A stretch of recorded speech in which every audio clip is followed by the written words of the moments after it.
விவசாய நண்பர்கள் அனைவருக்கும் வணக்கம். நம்ம இந்த வீடியோவில் தனுகா கம்பெனியில் வரக்கூடிய செம்பராங்கிற ஒரு களைக்கொல்லி மருந்தை பற்றி தாங்க பார்க்க போகிறோம்.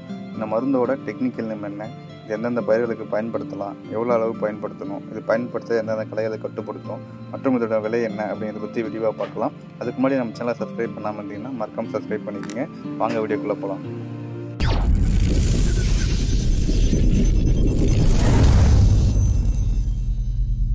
விவசாயம் செய்கிற அனைவருக்கும் மிகப்பெரிய சவாலாகவும் பிரச்சனையாகவும் இருக்கக்கூடிய ஒரு களைனா அது இந்த கோரப்பில்லு தாங்க.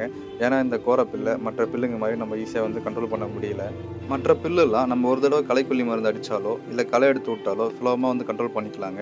ஆனால் இந்த கோரையை அப்படி கண்ட்ரோல் பண்ண முடியாது. அதுக்கு என்ன ரீசன்னா, நம்ம களைக்கொல்லி மருந்து அடிக்கும்போது நம்ம மேலே இருக்கக்கூடிய இலைகள் மட்டும்தாங்க காஞ்சி போகும். அடியில் இருக்கக்கூடிய கிழங்கு அப்படியே தாங்க இருக்கும். களை எடுக்கும் போதும் அதேமாரி தான். மேலே இருக்கிற தலையை மட்டும்தான் நம்ம கட் பண்ணி விடுவோம். அடியில் இருக்கக்கூடிய கிழங்கு அப்படியே இருக்கிறதால மறுபடியும் அது ஒரு 10லேருந்து 15 நாளில் மறுபடியும் தலைஞ்சு வந்துடுங்க.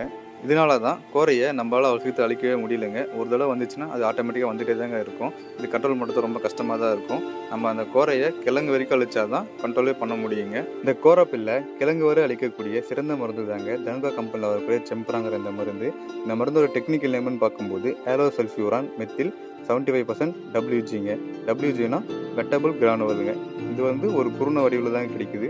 இது ஒரு சிஸ்டமிக் போஸ்ட் எமர்ஜென்சி ஹெர்பிசைடுங்க. அதாவது களைகள் முளைச்சதுக்கு அப்புறம் பயன்படுத்தக்கூடிய ஒரு களைக்கொல்லிங்க.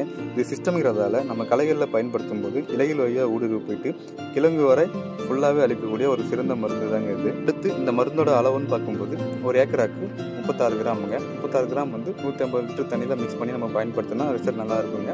ஒரு டேங்குக்கு 3.6 கிராமும் இதை 5 லிட்டர் தண்ணியில் மிக்ஸ் பண்ணி பயன்படுத்த சொல்கிறாங்க. நம்ம நார்மலாக ஒரு டேங்குக்கு 10 லிட்டர் தான் பயன்படுத்தியிருப்போம். ஆனால் இந்த மருந்தை பொறுத்த வரைக்கும் நம்ம 5 லிட்டர் பயன்படுத்த சொல்லி கம்பெனியில் ரெக்கமெண்ட் பண்ணுறாங்க. ரிசல்ட் நல்லாவே இருக்குங்க.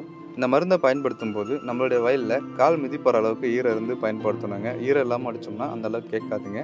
அதேமாதிரி கோரைகளும் 3லேருந்து 4 ஸ்டேஜில் இருக்கும்போது தான் பயன்படுத்தணும். அதுக்கு மேலே இருந்தாலும் அந்த அளவுக்கு மருந்து உள்ளே இறங்காது, சரியாக வேலை செய்யாதுங்க. அதே மாதிரி கோரையும் பூ பூக்காமல் இருக்க ஸ்டேஜில் தாங்க பயன்படுத்தணும். பூ பூத்துட்டாலும் அந்த அளவுக்கு ரிசல்ட் கேட்காதுங்க. இந்த மருந்து கூடவே சிலிக்கான் பேஸ்டு ஒட்டு பசை ஒரு டேங்குக்கு 2.5 ml 5 ml வரைக்கும் கலந்து பயன்படுத்தினா ரிசல்ட் இன்னும் நல்லாவே இருக்குங்க. இந்த மருந்தை பயன்படுத்தும் போது கை ஸ்ப்ரே இல்லை பேட்டரி ஸ்ப்ரே பயன்படுத்தி நல்லா நனைச்சி அடிங்க. அப்போ தான் இந்த மருந்து நல்லா வேறு வரைக்கும் உள்ளே போய் கிழங்கெல்லாம் நல்லாவே சாகுங்க. மருந்து அடித்த 10லேருந்து 15 நாளில் 2லேருந்து 3 தண்ணி கட்டுங்க. எந்த அளவுக்கு தண்ணி கட்டுறமோ அந்த அளவுக்கு கலவை நல்லாவே சாகுங்க. குறைந்தபட்சம் 30 நாட்களில் 5 தண்ணி கட்டினா நல்லாவே இருக்குங்க. நிறைய விவசாயிங்க மருந்தடித்த ஒரே வாரத்தில் கோரை எதுவும் சாகவே இல்லைங்க, பழுக்கு கூட இல்லைன்னு சொல்கிறாங்க. இந்த மருந்தடித்த 10லேருந்து 15 நாள் தாங்க பழுக்கவே ஆரம்பிக்கும்.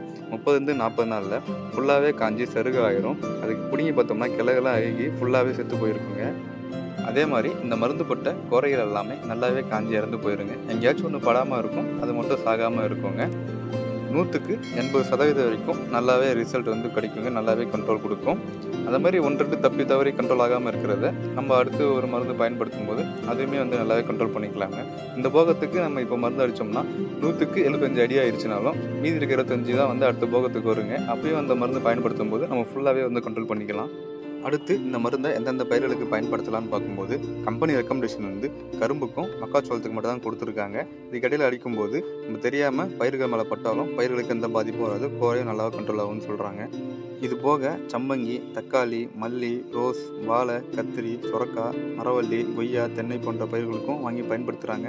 இப்படி பயன்படுத்தும் போது முடிஞ்ச அளவுக்கு பயிர்கள் மேலே போடாமல் பயிர்களுக்கு இடையில மட்டும் அடிக்க ட்ரை பண்ணுங்கள். ஏன்னா இதுக்கெல்லாம் கம்பெனி ரெக்கமெண்டேஷன் கொடுக்கல, ஆனால் ரிசல்ட் நல்லா தான் இருக்குது. இப்படி பயன்படுத்தும் போது தக்காளிக்கு 25 நாளைக்கு மேலேயும், கத்திரிக்கு 60 நாளைக்கு மேலேயும், மரவள்ளிக்கு 20 நாளைக்கு மேலேயும், கொய்யா, தென்னை போன்ற மர வகை பயிர்களுக்கு 1 வருஷத்துக்கு மேலே இருக்க கண்ணுன்னா நம்ம தாராளமாக பயன்படுத்திக்கலாம். இதோட பெஸ்ட் என்னன்னா, நமக்கு செடிகள் நடவு பண்ணுறதுக்கு முன்னாடி வெறுங்காடாக இருக்கும்போது செம்பராங்கிற மருந்தை வாங்கி நம்ம ஸ்ப்ரே பண்ணி விட்டுட்டு 30லேருந்து 40 நாளைக்கு அப்புறம் நம்ம நடவு பண்ணோம்னா நமக்கு இந்த கோரை பிரச்சனையே வராதுங்க. ரிசல்ட்டு நல்லாவே இருக்குது. அடுத்து இந்த மருந்து எந்தெந்த களைகளை கட்டுப்படுத்தும்னு பார்க்கும்போது வெறும் கோரைகளை மட்டும்தான் கட்டுப்படுத்தும். பில்லு, பூண்டு வேறு எதையுமே கட்டுப்படுத்தாது. கோரைக்கு மட்டும் ரொம்ப சிறந்த மருந்துங்க இது. இந்த ஆலோசல்ஃபியூரான் மெத்தில் 75% WG தனுகா கம்பெனியில் செம்பராங்கிற பேரில் கிடைக்குதுங்க. இது இல்லாமல் மற்ற கம்பெனி பார்க்கும்போது காட்ரேஜ் கம்பெனியில் பிளாக் சீட்டுங்கிற பேர்லையும், கிறிஸ்டோகிரோ கெமிக்கல் ஹெட்ஷாட்டுங்கிற பேர்லையும், கிறிஸ்டல் கம்பெனியில் விசுகாங்கிற பேர்லையும், இது மாதிரி ஒவ்வொரு கம்பெனியும் ஒவ்வொரு பிராண்ட் நேமில் கிடைக்குதுங்க. அடுத்து இதனோட விலைன்னு பார்க்கும்போது 36 கிராம் அப்ராக்சிமேட்டாக 1200 ரூபாயிலிருந்து 1420 ரூபா ப்ரைஸ் ரேஞ்சில் கிடைக்குதுங்க. இது ஒவ்வொரு கம்பெனி பொறுத்து டிஃபர் ஆகும். இந்த இந்த வீடியோ உங்களுக்கு பிடிச்சிருந்துச்சுன்னா லைக் பண்ணுங்கள். எதுவும் டவுட் இருந்தால் கமெண்ட் பண்ணுங்கள். மேலும் இது போன்ற விவசாய வீடியோக்கள் பார்க்குறதுக்கு மறக்காமல் நம்ம சேனலை சப்ஸ்கிரைப் பண்ணி வச்சுக்கோங்க. நன்றி, வணக்கம்.